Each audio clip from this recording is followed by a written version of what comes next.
Hello students, तो यहाँ पर हम लोग देखने के लिए जा रहे हैं क्लास 10th एनसीईआरटी का मेथड और एक्सरसाइज हमारे पास होने वाला है यहाँ पर 5.3 और 5.3 में जो हम बात करने के लिए जाएंगे, अभी जाएंगे क्वेश्चन नंबर 1 के बारे में।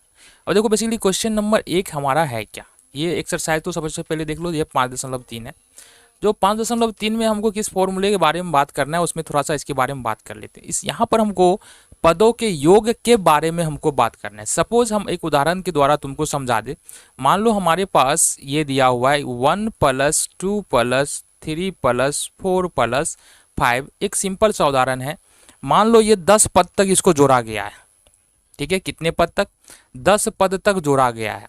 तो सबसे पहले तो देखो 1 2 3 4 5 6, इस तरह से ये 10 तक जाएगा।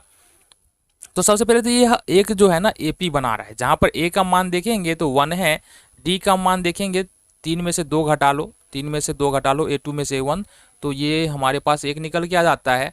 और यहाँ पर ए एन बराबर जो है वो 10 है, ये भी लिख सकते हैं, और एन का वैल्यू यहाँ पर बोल सकते हैं 10 है। तो इतनी बातें हमको यहाँ पर दिया हुआ है।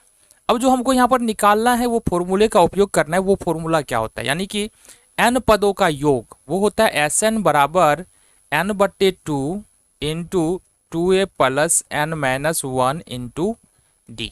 ये वाला फॉर्मूला यहाँ पर हमको यूज करना है, जहाँ पर देखेंगे n क्या है, n है हमारा कितने पदों तक हम योग ज्ञात करना चाह रहे हैं।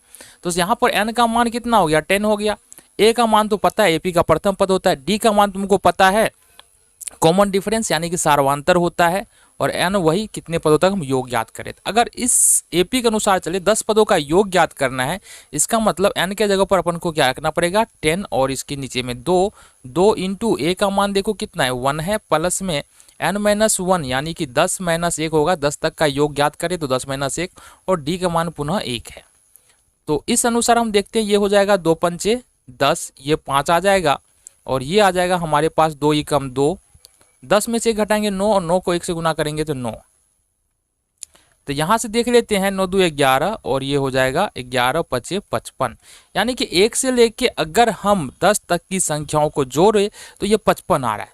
क्या हमारा ये फॉर्मूला परफेक्ट है, ये काम करता है? और जरा जोड़ के देख ले, 1 2 3 4 5 6 7 8 9 10, ये 10 हो गया हमारा।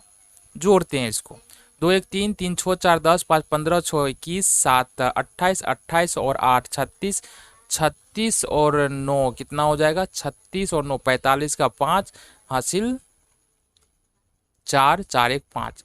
तो यहाँ पर देख रहे हैं कि 55 ही आ रहा है, मतलब ये फॉर्मूला परफेक्ट है। बड़ा से बड़ा कैलकुलेशन इस फॉर्मूले की सहायता से हम लोग कर सकते हैं, बस समझने की जरूरत है। तो यहाँ पर हमने समझा कि एस एन फॉर्मूले में कितनी बातें हैं और उनमें से कैसे हम उसको समझ सकते हैं। ए क्या होता है, डी क्या होता है, एस एन क्या है, और एन का वैल्यू क्या होता है, ये सारी बातें हमने समझा। देखो इससे पहले भी हमने इसके बारे में बात किया है। बेहतर है उस वीडियो को जाकर, अगर तुमको थोड़ा कम समझ में आ रहा है वहाँ पर, तो उस वीडियो को जाकर देखो, जहाँ पर हम क्वेश्चन पे फोकस करने वाले हैं। ऐसा नहीं समझ में आएगा, बिल्कुल समझ में आएगा, क्यों नहीं आएगा। ये हो सकता है थोड़ी सी कठिनाई हो विदाउट कुछ स्टूडेंट्स को, बाकी सब तो बिंदास यहाँ पर कर लेंगे। चलो क्वेश्चन नंबर 1 देखिए, यहाँ पर आ जाओ।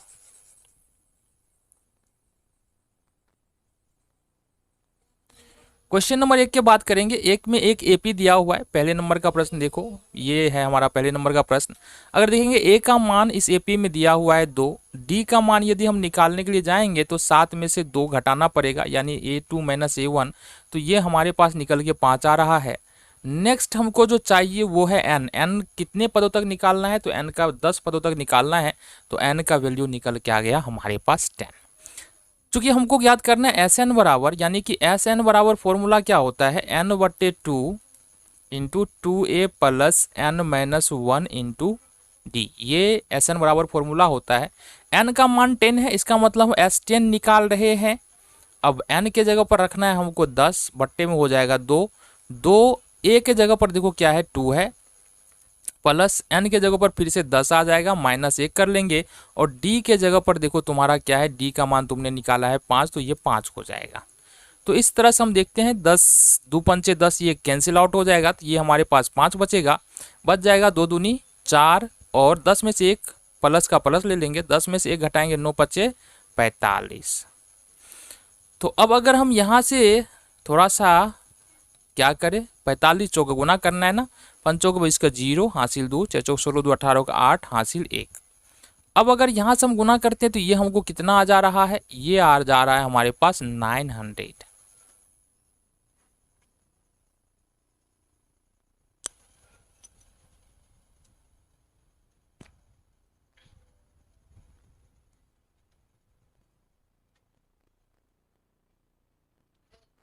तो यहां से हम देखेंगे अब क्या करना है, 45 में 4 जोड़ोगे तो ये हो जाएगा 49।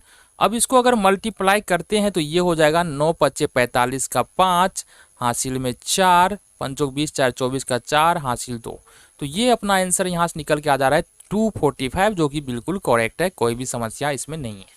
अच्छा, दूसरे नंबर के प्रश्न को देखना है, चलो आ जाओ दूसरे नंबर का प्रश्न हम देख लेते हैं क्या हमारे पास। देखो दूसरे नंबर का प्रश्न जो कि तुमको दिख रहा है ये वाला प्रश्न है। ए का मान दिया है -37 एंड डी का वैल्यू निकालना है, तो ये करना पड़ेगा A2 - A1। A2 का मान देखो -33 है, ये वाला मान A2 है, और A1 ये है, यानी कि दूसरे पद में से पहला पद घटाना है। -33 में से हमको क्या करना है, -37 घटा देंगे, तो ये कितना निकल के आएगा तुम्हारे पास, -33 और प्लस में 37, तो ये निकल के आ गया तुम्हारे पास 4। तो डी का वैल्यू तुम्हारे पास निकल के आ गया 4। और जो एन की बात करोगे ना, तो एन यहाँ पर कितना है, 12 पद तक निकालना है, तो एन बराबर 12 निकल के आ जाएगा।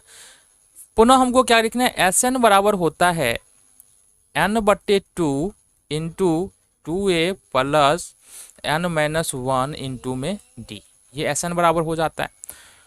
अब अगर देख रहे हैं एस एन है, मतलब S12 हमको निकालना है, यानी 12 पदों का योग ज्ञात करना है, तो n का वैल्यू हो जाएगा 12/2 हो जाएगा 2 इंटू ए का वैल्यू यहाँ से कितना हो जाएगा, तो अगर गौर से देखें तो ए का वैल्यू यहाँ पर हमारे पास है -37, तो यहाँ से -37 ले लेंगे। अगेन यहाँ पर प्लस का चिन्ह है, प्लस का चिन्ह रखना है, देन हमको n-1 करना है। n का मान 12 है, तो n-1 करते हैं तो 12 - 1 करना पड़ेगा अपन को। फिर यहाँ पर d है, तो d का वैल्यू बता दूं कितना है, हमने निकाला है 4। चलो ये हमारा हो गया फिनिश। देन हम देखेंगे यहाँ से 2 × 6 = 12, ये 6 बार में कट जा रहा है, तो 6 हो जाएगा।